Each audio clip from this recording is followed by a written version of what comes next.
আৰু এয়া আমাক দাদা দুজনে আগবঢ়াই আনিব গৈছিলে।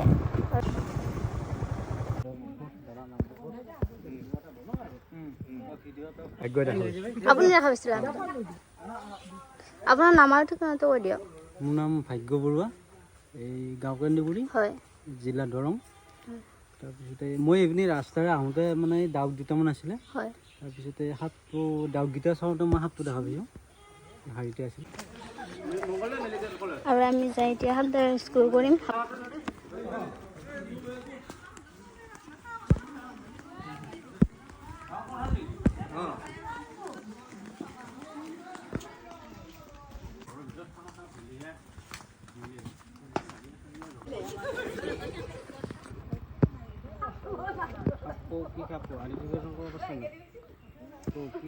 এইডাল হৈছে ইণ্ডিয়ান ৰেড স্নেক, অবিষাক্ত সাপ। হিন্দীত ইয়াক থামান বুলি কয়, বেংগলী ভাষাত ইয়াক দাৰাজ বুলি কয়।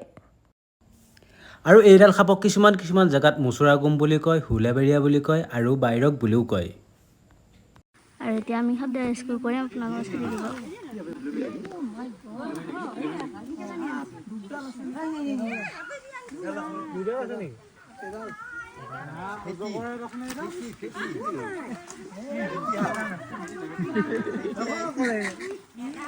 এই সাপডাল সম্পূৰ্ণৰূপে অবিষাক্ত সাপ, নন ভেনমাছ স্নেক।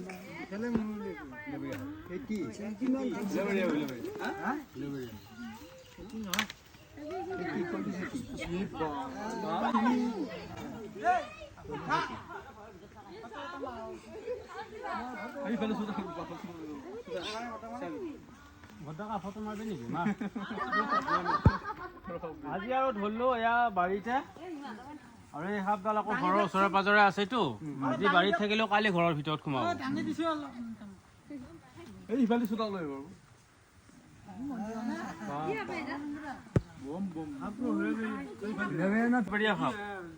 হুলাবেৰিয়া, আৰু ইয়াৰ প্ৰজাতিটো অলপ বেলেগ। ই অলপমান মুগা কালাৰো নে, এইটোৰ প্ৰজাতিটো অলপ বেলেগ। হুলাবেৰিয়াৰ 4টা প্ৰজাতি আছে, তাৰে ভিতৰত এইটো এটা অন্যতম প্ৰজাতি। এইটো বিশেষকৈ হয়নে দাদা? এইটো নামো হুলাবেৰিয়াই হ'ব, কিন্তু ইয়াৰ প্ৰজাতিটো অলপ বেলেগ। ই অলপমান এই মুগা কালাৰ নহয় নে, আৰু হুলাবেৰিয়া নাই ক'লা থাকে, মিচমিচিয়া ক'লাটো বেছি থাকে। ভগৱানৰ আন এটা ৰূপ। আপোনালোকৰ কেনেকুৱা লাগিলে সাপটো উদ্ধাৰ কৰাৰ বাবে? ভাল লাগছে। হয়, এতিয়া আৰু আমাৰ ৰাইজৰ বিপদমুক্ত। হয়। মাৰে বুলিয়ে মাৰিব দিয়া নাই, মাৰিবও দিয়া নাই সাপটো। বাহিৰত দিব এৰি নি হাঁহ চাহ খেদাই ছয় তই খাই। এই সাপডাল হৈছে খেতিয়কৰ পৰম বন্ধু। গড়া আইতা দুটা বজাত উঠি আহোঁ কি হাত আছিল কি আছে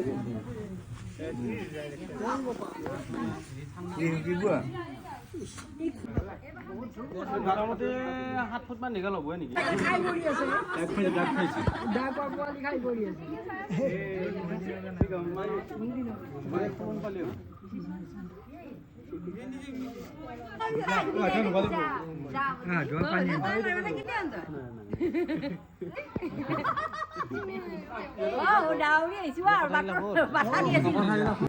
আইতা কেনেকুৱা লাগিলে? কেনেকুৱা লাগিলে? ভাল লাগিছে। এতিয়া সাপ পানীও নামাৰো বৰ্তমান, তেওঁক আমি ভগৱতী বা হেৰি বুলি ভাবোঁ আৰু শিৱ বুলি মানা যায়, সেইটোৰ কাৰণে। আৰু এতিয়াতো শাওণ মাহ, মনসা পূজা পাতেনে আপুনি? মনসা পূজা? মনসা পূজাৰ কাৰণে আমি তাৰমানে তেওঁক ঠগি চগি আগবঢ়াই দি তাৰপিছত আমি সেনাসন্মান বা লঘান দি হ'লে আমি ভাত পানী নাখাওঁ, সিদিনাখাওঁ নাখায় তেওঁক শৰাই আগবাঢ়ি দিওঁ। তেওঁৰ ওচৰত আমি প্ৰতিবাৰ নমস্কাৰ আমি নামাৰোঁ তাৰমানে। আমাৰ দেউতাকে তাৰমানে শিৱৰ দৰে ভাং চাং খায় মানুহ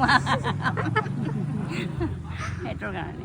ভাগৱত নামঘৰ হয়, ভাগৱত নামঘৰ ৰাস্তাৰ ফালে আছে ৰাস্তাৰ ফালে থাকে নে?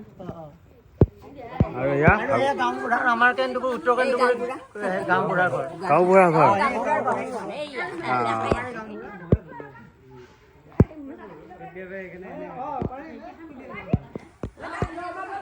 কেনে লাগিল? মজা। ভাল লাগছে নে? বঢ়িয়া লাগিছে কিমান ভাল লাগছে বহুত বুজাব পাৰিনে না বুজাব নোৱাৰে বুজাব নোৱাৰি কাৰণ জংঘলত থকা স্বত্তেও মানুহঘৰে যে উদ্ধাৰ কৰিবৰ কাৰণে মাতিলে সেইটো বহুত ভাল লাগছে প্ৰকৃতি প্ৰেমী মানুহ তাৰমানে বহুত মাৰিব খুব বেলেগে সেইকাৰণে মাৰিব দিয়া নাই গতিকে আকৌ ইয়াক বহল জংঘলত এৰি দিয়ক সেইকাৰণে আপোনালোকক মাতা হৈছে কাৰণ ই আমাৰ উপকাৰী নহয় উপকাৰীহে কিন্তু আমি ভয় খাওঁ ভয়টোৱে হৈছে ডাঙৰ বস্তু আমি সাপে কামিলেও আমি ভয় খোৱাৰ কাৰণেহে মৃত্যুমুখত পৰে বেছিভাগ হয়নে নহয় তাৰমানে সাপে কামিলে ভয় কৰিব নালাগে ভয়ত মৰে দেখাব লাগে দেখা নাপালে